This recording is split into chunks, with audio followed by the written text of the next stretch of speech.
Halo semuanya, terima kasih untuk kalian sudah mengklik video ini. Dan di video kali ini saya akan membuat konten review film Harry Potter and the Deathly Hallows Part 1. Dan sebelum lanjut ke videonya, jangan lupa kalian like, juga share, dan juga komen video ini. Thank you.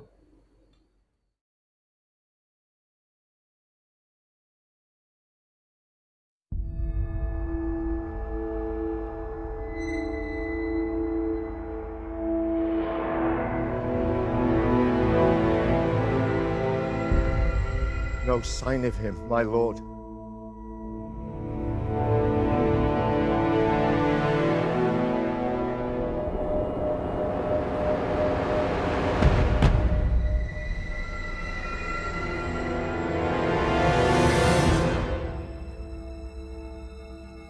Harry Potter,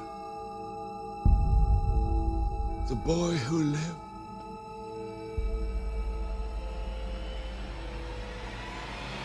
come to die.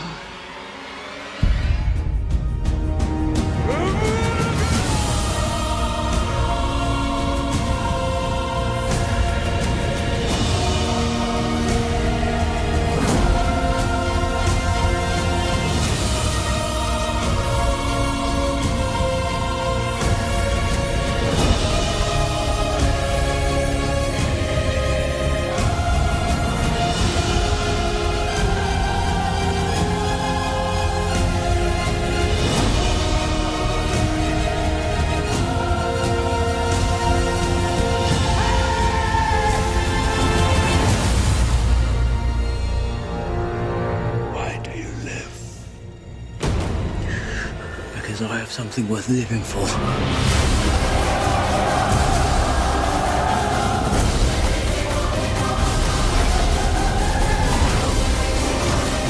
Ron, kill it!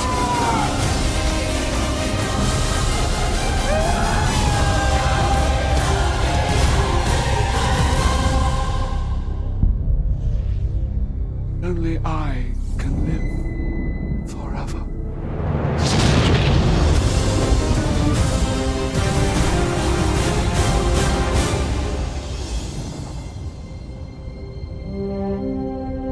Oke guys, sudah masuk nih penjelasannya.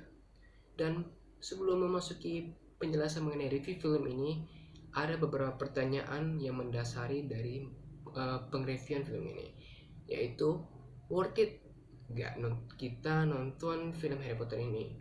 Bagaimana dengan penggarapan filmnya? Apakah lumayan bagus, cukup bagus, atau sangat bagus? Well, mari kita langsung saja ke penjelasannya.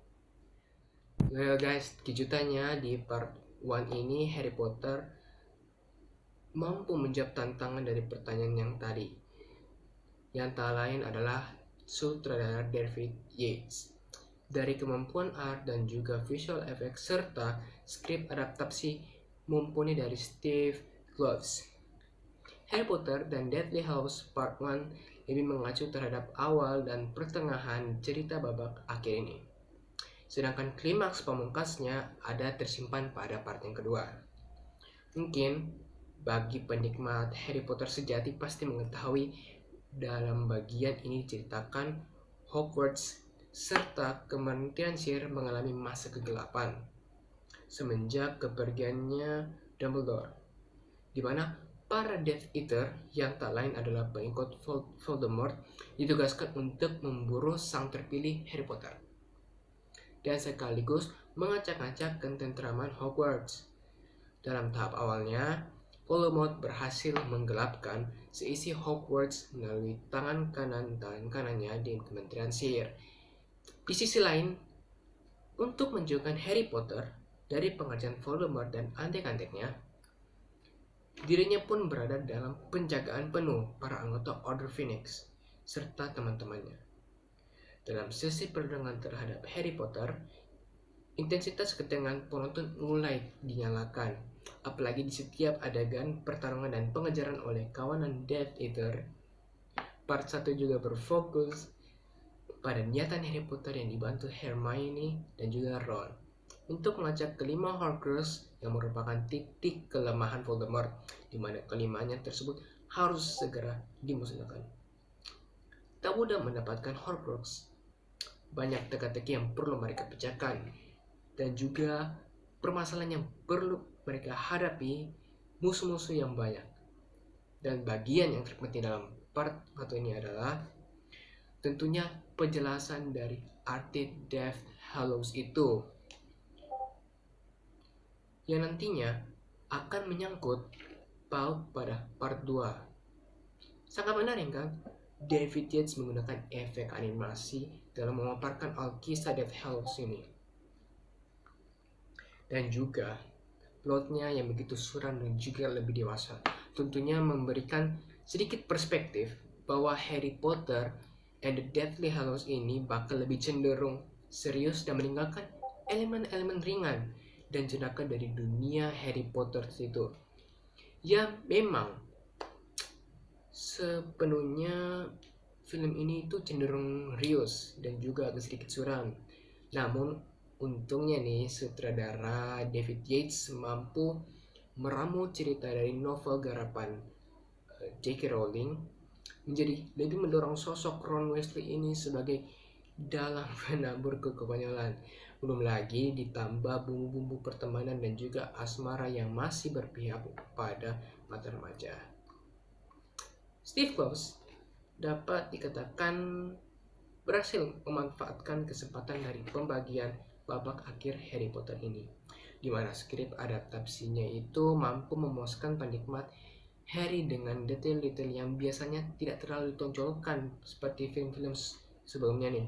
Memang dapat dipahami jika tidak 99% detail yang disajikan sesempurna cerita dalam novelnya.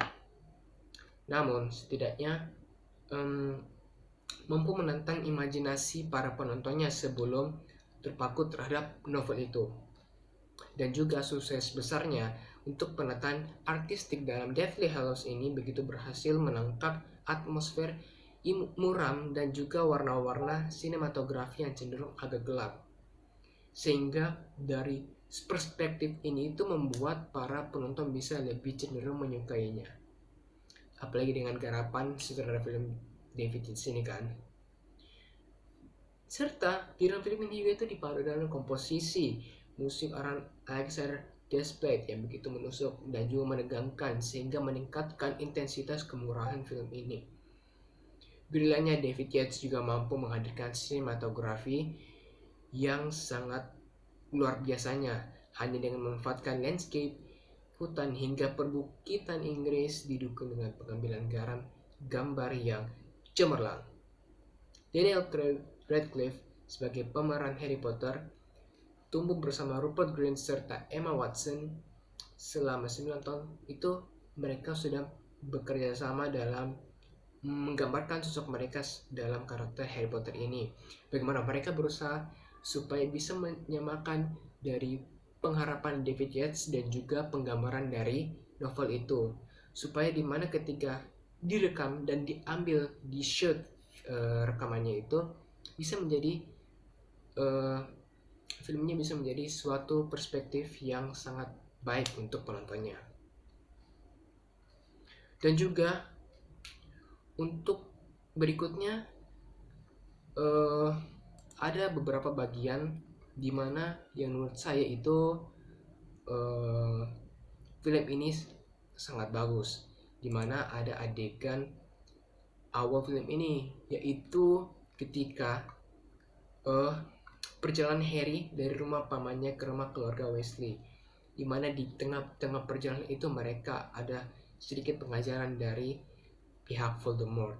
Ya, jadi ada sedikit ketegangan dalam menonton film ini.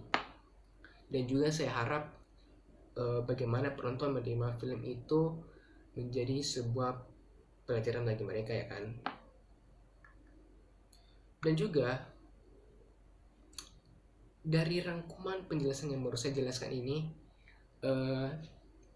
ada sebenarnya saya memiliki alasan tersendiri mengapa film Harry Potter itu dia dibagi menjadi dua. Nah, menurut saya sendiri itu karena ya Untuk pertama, pembuat film itu ingin meraihkan seri terakhir petualangan penyihir itu sedetail mungkin, sehingga penggemarnya terpuaskan dengan penampilan dari film ini. Yang kedua, karena ini film terakhir, maka pembuat film memecahnya menjadi 2 bagian agar keuntungan finansialnya bakal jadi 2 kali lipat. Dan menurut saya, dari pertanyaan saya tadi yang awal itu, worth it nggak kita nonton film? Well, overall dari penjelasan saya ini, itu worth it untuk ditonton. Apalagi untuk kalian yang senang dengan film-film seperti ini, yang magical atau berlatar belakang seperti penyihir begini. Contohnya seperti film The Lord of Rings itu merupakan film kesukaan saya juga ya. Dan yang membuat film ini lebih bagus lagi untuk ditonton adalah karena penggarapan dan pembungkusan filmnya oleh sutradara David Yates. Dan juga memang novel Harry Potter ini sangat terkenal di kalangan remaja dan juga anak-anak. Dan untuk menutup video kali ini, saya akan memberikan ucapan terima kasih kepada kalian karena sudah menonton video ini dengan senang hati. Dan jangan lupa untuk kalian ingat seperti yang saya katakan, tolong kalian menerima film-film jika kalian menonton diterima dengan baik, diterima dengan pemikiran positif, oke? Jadi sekian dulu film dari saya. Thank you.